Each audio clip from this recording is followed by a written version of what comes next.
Olá, eu sou o Dr. Oscar Gomes Neto, sou médico psiquiatra e hoje vou falar um pouquinho para vocês sobre o transtorno do espectro autista, em comemoração à Semana da Pessoa com Deficiência.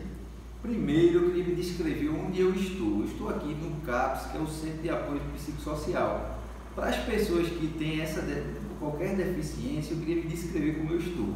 Estou com a roupa de manga longa, estou com o cabelo bem penteado, eu sou moreno, eu não sou tão velho, eu tenho 40 anos e eu sou um pouquinho gordinho. Eu costumo me descrever que eu sou meio fofinho também. Então vamos começar aqui falando um pouquinho sobre o transtorno do espectro autista.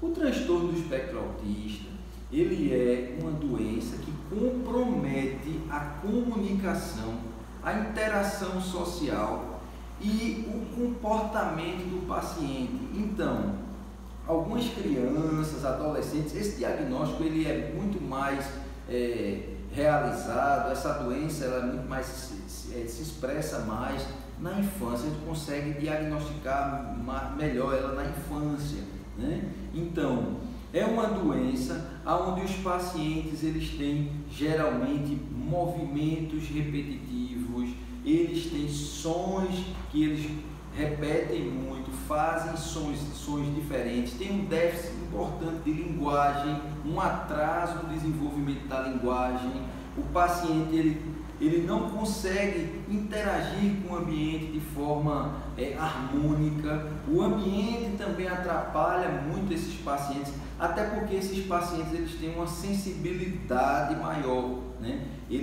Se o ambiente ele é mais agitadinho, o paciente ele vai estar um pouco mais agitado, se o ambiente tem som alto, ele vai se agitar também, então é um paciente que tem uma sensibilidade um pouco mais aflorada. Alguns familiares, principalmente, desses pacientes me perguntam quais as causas, né, do transtorno do espectro autista.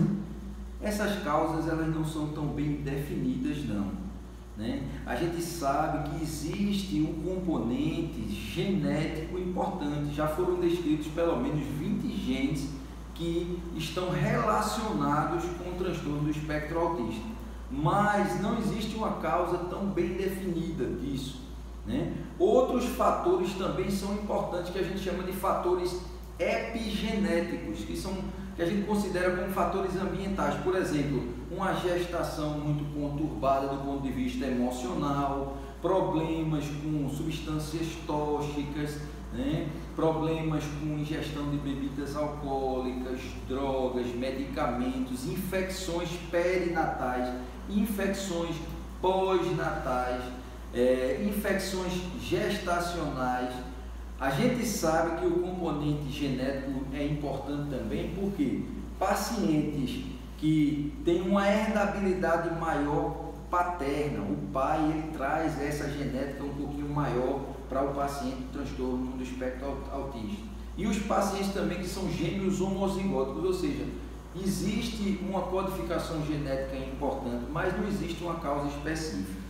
Falando um pouquinho sobre o tratamento hoje ele é focado em medicações e sintomas, né? Então a gente tenta de alguma forma aliviar os sintomas. Sabemos que o transtorno do espectro autista ele tem muitas comorbidades. O paciente que tem transtorno do espectro autista ele tem muita ansiedade, ele tem uma hiperatividade, ele tem uma atenção diminuída, uma concentração diminuída, ele pode ter outros transtornos psiquiátricos associados também, ele muda o humor de forma muito rápida e as medicações que usamos, elas vão nesse objetivo de diminuir um pouquinho esses sintomas. Então a gente vai usar uma medicação que melhore a atenção, que facilite o sono, que diminua essa hiperatividade, esse movimento,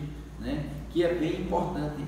Fora isso, a interdisciplinaridade, ou seja, a multidisciplinaridade. Vários profissionais podem ajudar nesse tratamento desse paciente. Então, eu costumo citar aqui a psicopedagoga, a psicóloga, a neuropsicóloga, a fonoaudióloga, a terapia ocupacional. Existem alguns métodos hoje que foram estudados e que surtem muito efeito, como por exemplo o método ABA. Algumas pessoas que têm pacientes com espectro autista sabem disso. O método ABA ajuda muito. É um método que faz com que a criança tenha uma percepção e interaja melhor com o ambiente em que ela está, e que o ambiente também interaja com aquela criança, que a criança, de forma a sinalizar algumas coisas, a criança consegue interagir melhor, facilita muito o dia a dia desse paciente.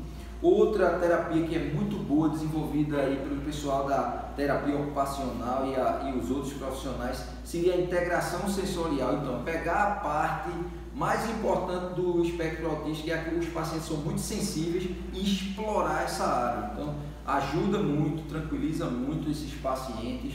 Então, assim, além das medicações para aliviar os sintomas, existem as terapias associadas. Existem outras também, né? A fonoaudiologia, que é direcionada ao espectro autista, porque o paciente tem atraso de linguagem, também é muito importante.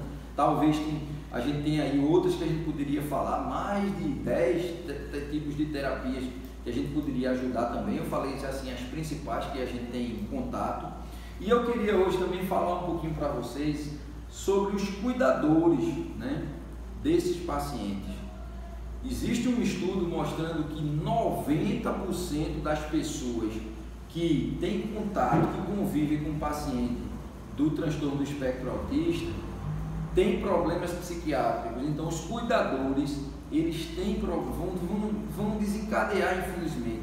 Por quê? Porque essa doença, ela mexe com a rotina da família, ela mexe, algumas mães relatam que tem problemas conjugais por causa do paciente que tem esse tipo de problema. Ele requer um pouco mais de atenção, existe uma dificuldade de comunicação, mexe com a família, a estrutura familiar muda muito e desenvolve problemas de depressão, ansiedade, insônia nos cuidadores. Então, pessoal, vai ser muito importante que a família em si identifique quando o esposo ou um irmãozinho ou a própria mãe, que é a cuidadora principal dessas criancinhas, estão passando também por uma doença, um transtorno mental, um sofrimento mental, como uma ansiedade, uma depressão, que pode acontecer muito. E a importância de buscar ajuda, de achar que isso vai passar. Não, vamos desenvolver, vamos abordar isso com mais clareza, vamos procurar o profissional certo, tanto para o paciente que tem transtorno do espectro autista, como para os cuidadores, as pessoas que convivem com aquele paciente, né? Então, eu acho muito importante, queria deixar esse alerta aqui, porque geralmente a gente foca só no autismo, no paciente, e os cuidadores, como está essa pessoa? De que forma essa pessoa está conseguindo administrar essa luta, essa dificuldade que existe numa família, num ambiente que tem um paciente com transtorno do espectro autista. Então, deixa aqui a minha dica. Estou à disposição nos serviços aqui do município, no CAPS, aqui no ambulatório da prefeitura, né? Trabalhamos no SUS. Tenho também um consultório que algumas pessoas preferem fazer essas consultas lá também. A gente pode também ajudar de alguma forma por lá. E quem quiser me seguir, eu tenho um Instagram, as redes sociais aí, oscargomesneto.médico. É um Instagram que a gente fala muito sobre vários temas. No momento estamos passando um tempo falando mais sobre ansiedade, mas vai chegar o momento da gente falar muito sobre essa interdisciplinaridade que existe com outros profissionais sobre o espectro autista. Agradeço a oportunidade a todos da Secretaria de Educação e queria comemorar com todos essa semana da pessoa com deficiência. Um abraço a todos.